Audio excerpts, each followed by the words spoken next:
है। प्रधानमंत्री नरेंद्र मोदी और राष्ट्रपति पुतिन की जबरदस्त तस्वीरों को देखकर ऐसा लगता है कि भारत में पुतिन के 30 घंटे एक न्यू वर्ल्ड ऑर्डर की इबारत लिखने जा रहे हैं।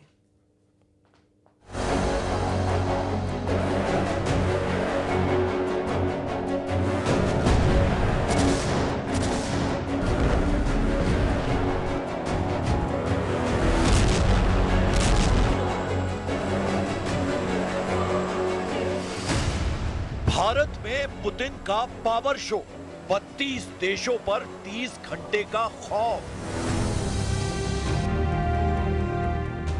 ये रूसी राष्ट्रपति पुतिन का भारत में 10वां दौरा है।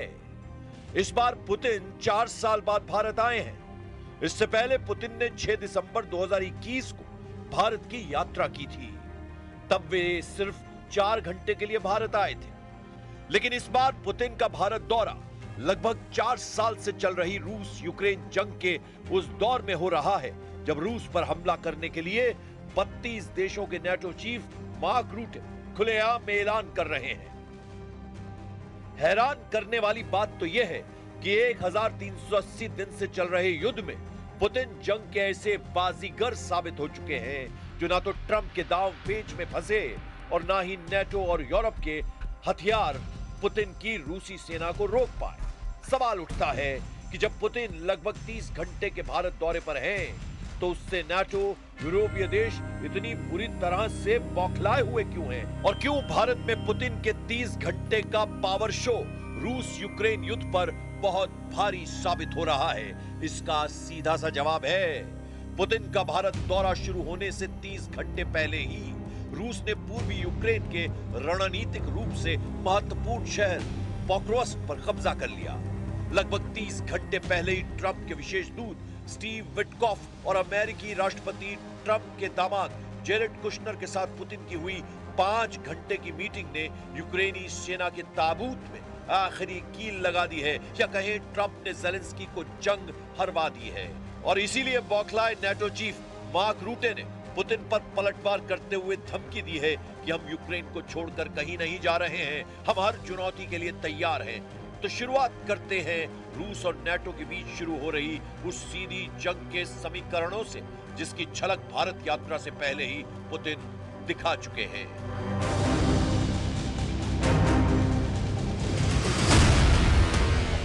भारत में पुतिन के 30 घंटे, चारों खाने चित, नेटो, यूरोप।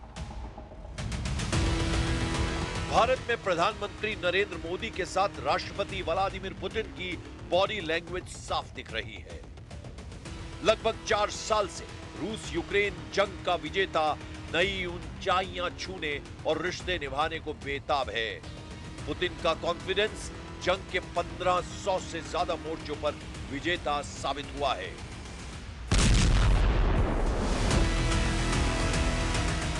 युद्ध के चरम वक्त में भारत दौरे के वक्त जिस तरह से यूरोप और नाटो ने पुतिन के खिलाफ मोर्चा खोला है, उससे ये साबित होता है कि अब रूस दुनिया का सबसे सुपर पावर देश बनने जा रहा है।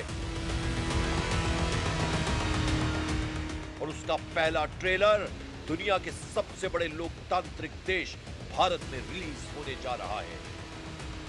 प्रधानमंत्री नरेंद्र मोदी और राष्ट्रपति व्लादिमीर पुतिन की जोड़ी की धमक अमेरिका के टैरिफ वॉर, यूरोप और नाटो के कठोर रूसी प्रतिबंधों पर बहुत भारी पड़ने लगा है।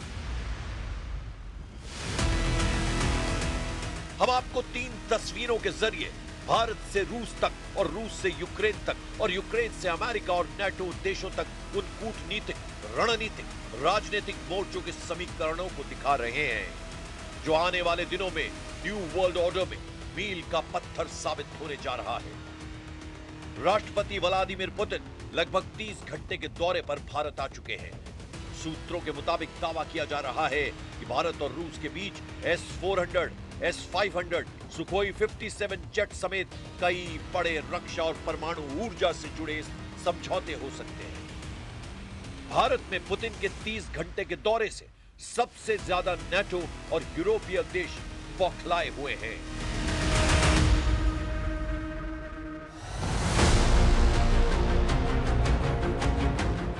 पुतिन ने भारत दौरे से 30 घंटे पहले ही यूरोप और नाटो को धमकी दी है कि अगर रूस को जबरन यूरोप और नाटो से युद्ध करने के लिए मजबूर किया गया तो रूस नाटो और यूरोप से सीधी जंग को तैयार है। पुतिन ने दो टूक कहा है कि नाटो और यूरोप ध्यान रखें, उन्हें बचाने के लिए और मध्यस्थता करने वाला कोई नहीं मिलेगा। इधर 32 देशों से बने नाटो चीफ मार्क रूटे ने पुतिन पर पलटवार करते हुए कहा है कि हम यूक्रेन का साथ नहीं छोड़ेंगे और रूस की हर चुनौती से निपटने को तैयार हैं। नाटो देश जर्मनी, फ्रांस, ब्रिटेन, एस्टोनिया ने तो मीटिंग करके रूस को कड़ी चेतावनी दी है। लेकिन दिक्कत यह है, नाटो देश ब्रिटेन, फ्रांस, जर्मनी की तरह अमेरिका यूक्रेन का अब साथ नहीं दे रहा है और यह पुतिन की बहुत बड़ी कूटनीतिक जीत है। लगभग 30 घंटे पहले राष्ट्रपति व्लादिमीर पुतिन से अमेरिकी दूत स्टीव विटकॉफ और अमेरिकी राष्ट्रपति ट्रंप के दामाद जेरेड कुशनर यूक्रेन में युद्ध विराम को लेकर 5 घंटे तक मैराथन बातचीत कर चुके हैं। खुद राष्ट्रपति डोनाल्ड ट्रंप ने मीडिया के सामने बयान दिया है कि पुतिन युद्ध विराम को लेकर तैयार हैं। कुछ मुद्दों को सुलझाना बाकी है। वहीं दूसरी तरफ रूसी सेना ने लगभग 30 घंटे पहले ही यूक्रेन के पोक्रोवस्क पर पूर्ण नियंत्रण के दावे किए हैं। हालांकि यूक्रेन का दावा है पोक्रोवस्क शहर का उत्तरी इलाका अभी भी उसके कब्जे में है और वहां पर लड़ाई जारी है। लेकिन रूस का दावा है पोक्रोवस्क पर कब्जे के साथ ही पूर्वी यूक्रेन के आधे हिस्से पर कब्जा करने वाले रूसी मिशन को जबरदस्त बढ़त मिली है। 30 घंटे पहले खुद राष्ट्रपति व्लादिमीर पुतिन ने पोक्रोवस्क में जीत पर अपनी सेना की सफलता पर खुशी जाहिर की है। इधर अमेरिकी और यूरोपीय मीडिया दावा कर रही है कि ट्रंप के दूत और दामाद का पुतिन से मिलना कहीं ना कहीं यूक्रेन के ताबूत में आखिरी कील साबित हो सकता है।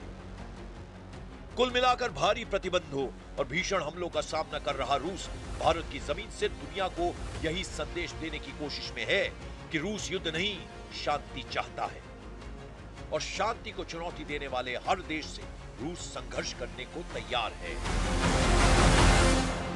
President Putin had a very good meeting yesterday with Jared Kushner and with Steve Witkoff. What comes out of that meeting, I can't tell you, because it does take two to tango. You know, Ukraine, I think we have something pretty well worked out with them. They're very satisfied, considering. But the sad part is, if I were president, no war would have ever happened. They would have had 100% of their territory. Nothing would have happened. It's a very sad situation.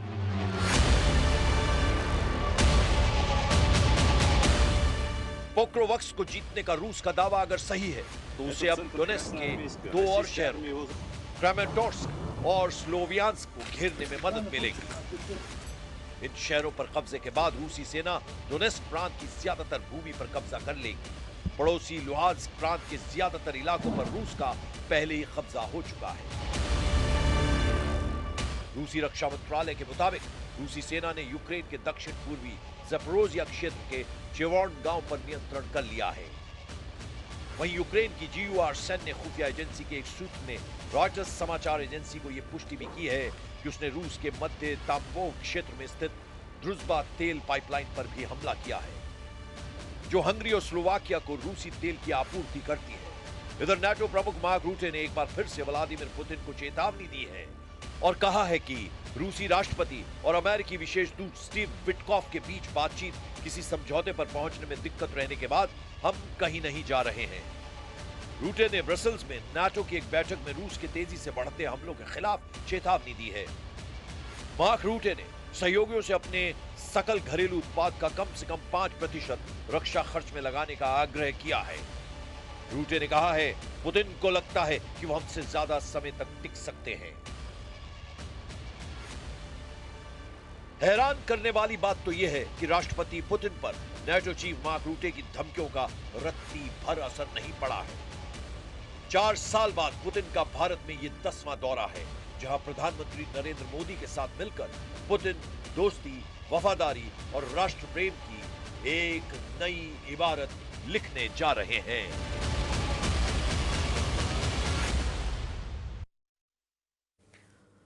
और प्रधानमंत्री आवास पर मुलाकात के दौरान प्रधानमंत्री नरेंद्र मोदी ने